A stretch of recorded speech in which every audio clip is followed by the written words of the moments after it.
Hey everyone, I'm Carolyn Rose, back with another episode of As I See It. And today is a verbal open letter to all the angry white men who are supporting Donald Trump. Here we go. Dear angry white men, what's making you so angry? What has Trump sparked within you that's making you act so radically?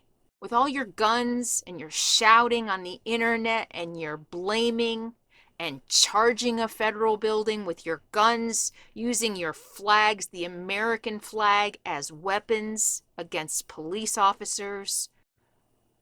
What happened to Blue Lives Matter? Why are you so angry at your fellow and sister Americans?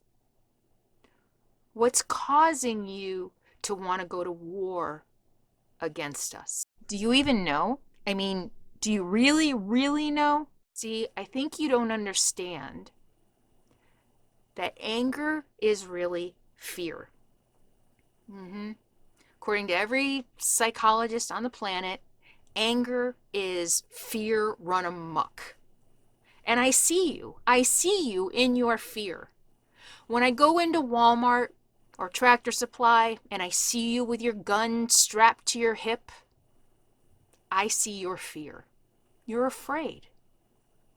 You're afraid to leave home without your gun. I see it. I see you. And the man I saw just yesterday, near my camp, off in the distance, full camo, head to toe, big giant duffel bag, and a weapon that I think might have been like an AK something or other, and a big scopy thing. Don't ask, don't tell. None of my business. But that says somebody's scared. And I wonder what has made you so afraid.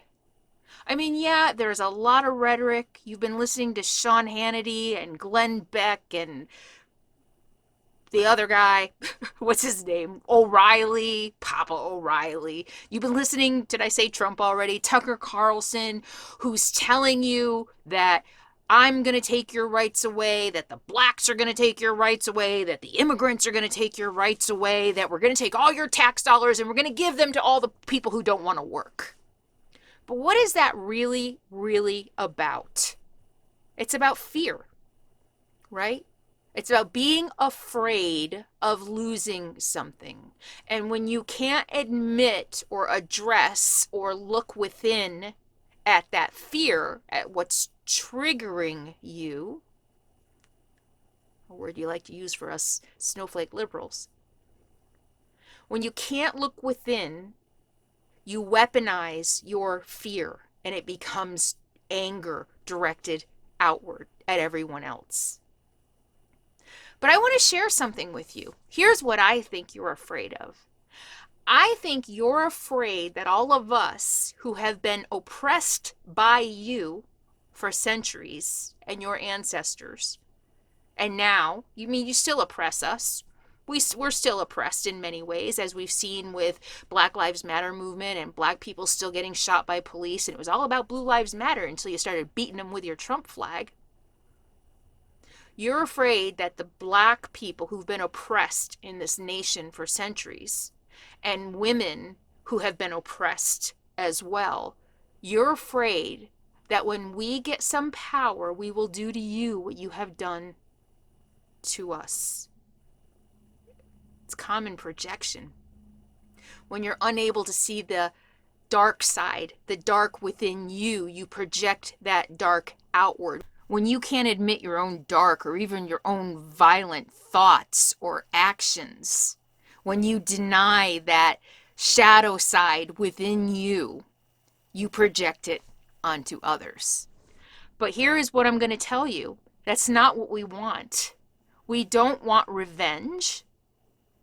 We don't want to make you pay. That's a very white male way of thinking. That's a very angry white male thought. That is a very thought of someone who has not been able to look inward and ask, how can I do better? That is the thought of someone who blames everybody else for their problems. We, on the other hand, All of us who have been oppressed by you have been forced to have some inner understanding. We've been forced. We don't have the luxury or the privilege of expressing our anger the way you do because we get squashed. Historically, we've been beat by the men in our lives if we get out of line. And in modern times, we are still bullied and harassed and threatened and blamed and accused when we get out of line. Even in modern times, even in the year 2020, 2021, when we speak up and a man does something to us to punish us for speaking up, we're still asked, what did you do to deserve it? That's how we have learned that we can't voice our anger. We're not allowed to have a voice. We're not allowed to show our anger. We're certainly not allowed to get violent like angry white men do. And if you're black, you get shot by police. We do not have the privilege of expressing anger. We do not have the privilege. Imagine if that crowd at the Capitol were all black. Oh boy, just imagine it for a second and you have to honestly ask yourself how different it would be. So no, we're not looking for vengeance. We're just looking for equality. We are looking to not be at the other end of your anger and your inability to look inwards and to play fair. That's not who we are. And by not having the privilege of using violence as a way to exercise our anger, we've had to find other ways to deal with our anger. We've had to learn how to look inside and how to express ourselves more effectively. We've had to work on ourselves. We've had to work together to find other ways to deal with all of this anger that we have. We don't have the privilege of violence. So we didn't learn that. We didn't learn that violence is a tool for getting your way. We have the ability to look inward and to ask questions and to say, how can I make things better? What can I do? We've had to organize. We've had to learn how to work together to be able to push forward through all the obstacles that we have had to face in our lives, when all you've had to do is live in your light. And then when things don't go your way, cry and pick up your gun and go to the state capitol and not get arrested or killed. So I'm here to set the record straight. We do not want revenge. We want equality. We want equal rights. We want equal pay. We want our young children, no matter what color they are, to be able to go to the store to get some Skittles and not be shot dead. Is that too much to ask? Is it too much to ask that I, as a woman on YouTube, don't get bullied and harassed constantly because I don't look the way a woman should look? We do not have equality in this society, and that's all we want. So here's what I'm going to pretty much guarantee is going to happen or is not going to happen once we have equality, or even if we do get power. Let's say all of a sudden it's not the white men in power, but it's the black and brown and indigenous and women who are in power, and we hold all the power. Actually, wouldn't it be nice to not have all the power for a change? Let someone else have a chance to see what kind of a society we can have without war, without all this mess we've done to the planet. Imagine. Here's what I can pretty much guarantee the world will look like when we have equal power. Not violence. We're not going to imprison you. We're not going to, trans people aren't going to rape you in the bathroom. That's what you do. That's the other thing. You guys are thinking that we're going to do all the things that you do. This whole like transgender in the bathroom. The fact is, it's straight men who abuse little children, drill holes in the bathroom door and stuff like that. I mean, come on. You are thinking, you are afraid that we are going to do to you all the things that you have done to us, but that's not how we operate. We don't cheat when we can't win.